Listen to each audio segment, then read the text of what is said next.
What's up, ladies and gentlemen of YouTube? Boogie2988 coming at you live once again through the power of the internet. And years ago, I used to film videos called Story Time with Boogie. And in this series, I told a lot of intimate details about things in my life. And it was a very personal series, but people seemed to really enjoy it. Well, tonight I've decided I'm going to bring back that tradition.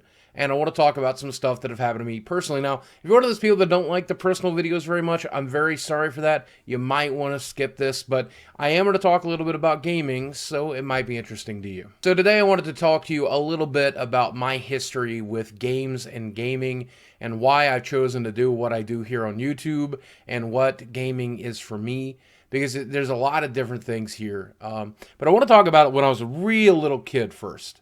When I was a really little kid, I was obsessed with games of all types. Didn't matter what it was. I liked the Choose Your Own Adventure books. Those were really big for me.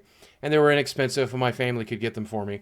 I loved board games of every type. I loved going over to the neighboring kids and play those board games. There were all those little, I think, Tiger handhelds. They made all kinds of different ones throughout the 80s and the late 70s. And whether it was my brother's football or my own personal Frogger, I was obsessed with all of those.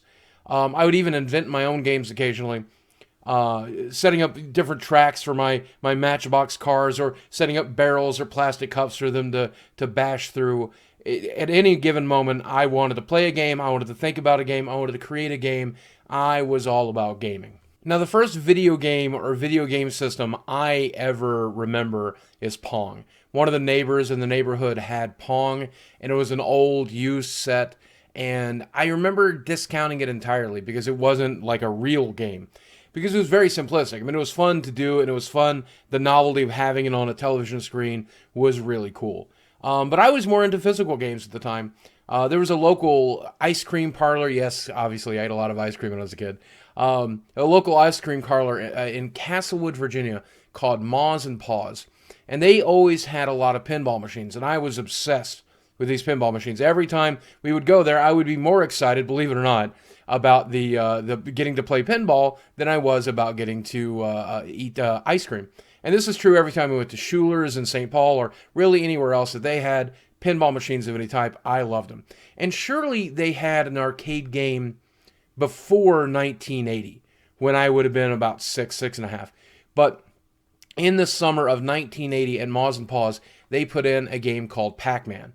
And instead of spending the 50 cents I was allowed to play on pinball, I decided I was going to play Pac-Man instead. And that was a complete game changer, because that's a huge difference from Pong. That was world-shattering for me. I was obsessed with it. I begged my brother to not let me have the money that you would spend on ice cream. Let me play Pac-Man. He wouldn't do it, but he gave me an extra dollars for the quarters, and I got a little bit better at the game, and I watched him play. We took turns playing, and it was just like magic. Like a light went on inside me, and I became literally obsessed. Every time we drove past Ma's and Pa's, I would look out the window and stare, wondering if there was a new game in there, whether I could go back and play Pac-Man.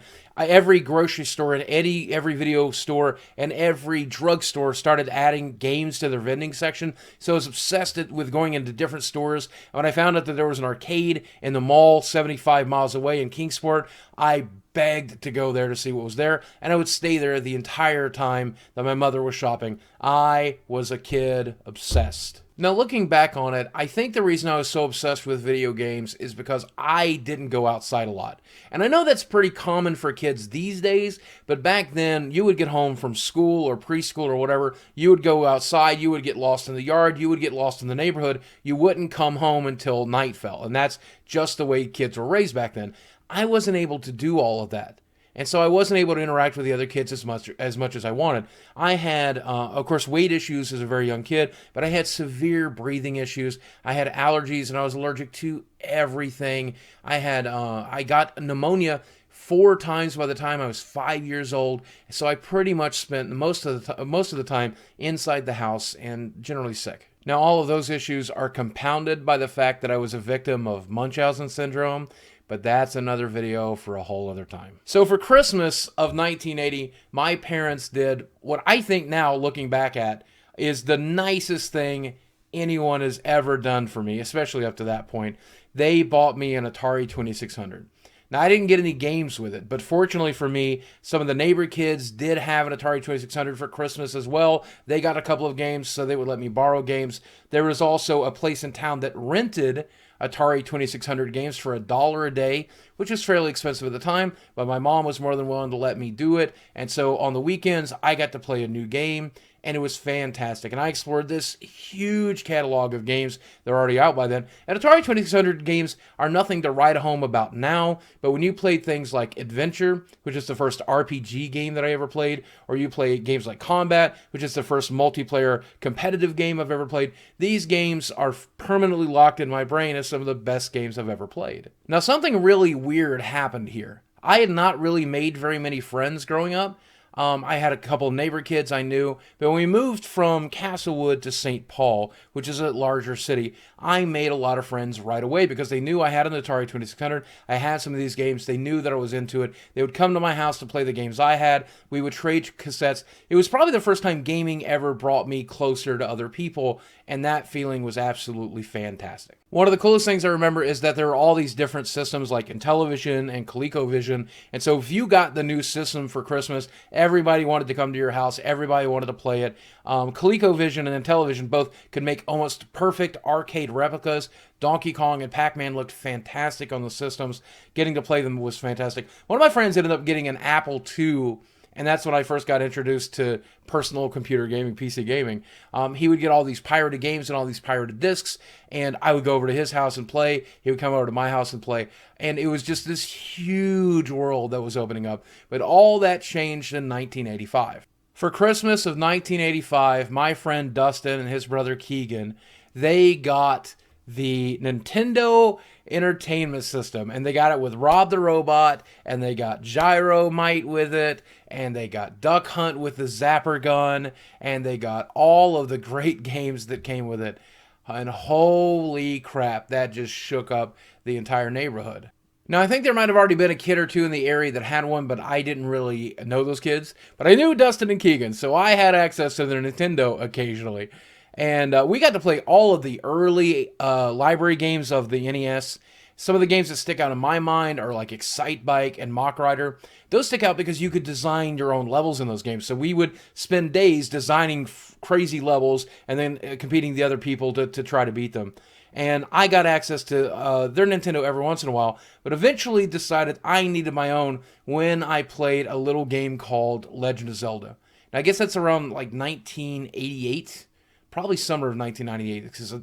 Well, anyway, after setting and playing that game for 10 minutes, I knew I needed a Nintendo at home so that I could play Legend of Zelda because I wanted to burn every bush, I wanted to blow up every rock, I wanted to look for every item, I wanted to explore that game in and out. And when I read in Nintendo Power that there was a second Master Quest to that game, I was like, this is value. This is welcome to Value Town. I want to play the shit out of this game for 1,000 hours. So for my birthday in 1998, my mother scrimped and saved because we were having financial troubles in the household at that point. My father was very sick. My mother was raising the family as well as taking care of my dad at that point.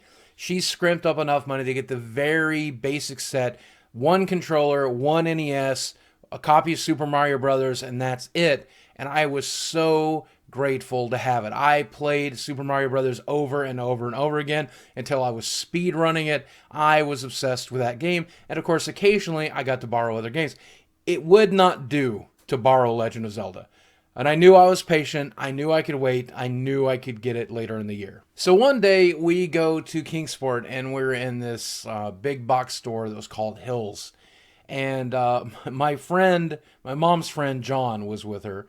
And we were shopping, and I saw Legend of Zelda. It was on clearance or some sort of sale.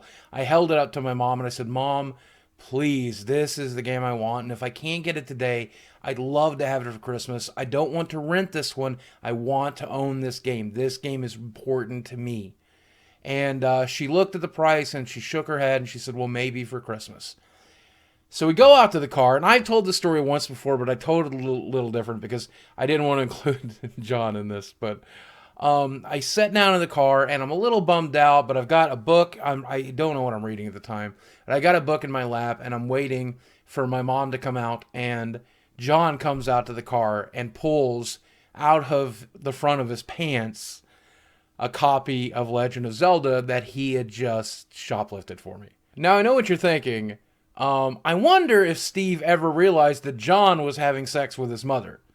And the answer is yes. That day, that's the day that I realized that he was buying me off. And I was okay with it. Now, those two were the only two Nintendo games I ever owned, and I never got a Super Nintendo until I was a young adult and bought one for myself. But there is a really cool thing about Nintendo, and I can't wait to share this with you. There was a local rental store in town. I can't remember the name of it off the top of my head, but I would walk down to it every day, and I would rent a new game. There were only $1 a day, and that was just about what my mom gave me for an allowance when I was that age. So I was able to rent a game every single day and play to my heart's content. And not only did I play these games, but I exhausted them. I wanted to beat them. Didn't matter how hard it was. Didn't matter how miserable it was. If it was Top Gun, I beat it. If it was Ghouls and Goblins, I beat it. I learned how to beat it. I memorized these games. I even called into the Nintendo helpline every once in a while to help them help me get through these games. The video store would occasionally get a phone call from somebody who rented the game and couldn't get anywhere in it, or didn't know how to beat it, and didn't want to call the Nintendo helpline. They would actually give them my number, and they would call me to ask for advice on those video games, and that made me a bit of a hot shot in my town. But in that town, I was not popular, obviously. Nobody really liked me there. But the gamers, they loved me, and that's been true my whole life. And that's the thing about gaming. You know, when I tell stories about growing up and playing video games, the stories are rarely about the games themselves. And those games are fantastic. I look back on them with such incredible fond memories, and when I replay them, it fills my heart with joy. But what I really remember is all of the people, the kids I played with, the friends I made. Gaming at the end of the day is just like another hobby to me, and it's not that much different from the other hobbies I did, whether it's Cub Scouts or Boy Scouts, playing football, being in band and playing the drums, collecting Garbage Pail Kids. All of these things at the end of the day for me were an opportunity to interact with other people and get my nose out of a stupid book. So I love gaming for that. I love the games. I love challenging my mind. I love challenging my dexterity, but the people, like you, like other YouTubers, like all the other people in this world that I've learned to love, and the one common thing we had was video games. So play some games, but while you do, be sure to meet some other people. Be nice to them. Be super awesome yourself. Maybe you'll start a career in gaming. Maybe you'll make a YouTube channel about gaming. Maybe you'll make the next great video game that'll inspire a kid the way I was inspired all those years ago by Pac-Man and Legend of Zelda. I hope so. All right, guys. Thanks for listening. Now, if you want, I'll continue story time in the future. Let me know in the comment box below. And if you want to hear about how gaming impacted me as a young adult, I'll tell you that story too. All right. Talk to you soon. Bye-bye.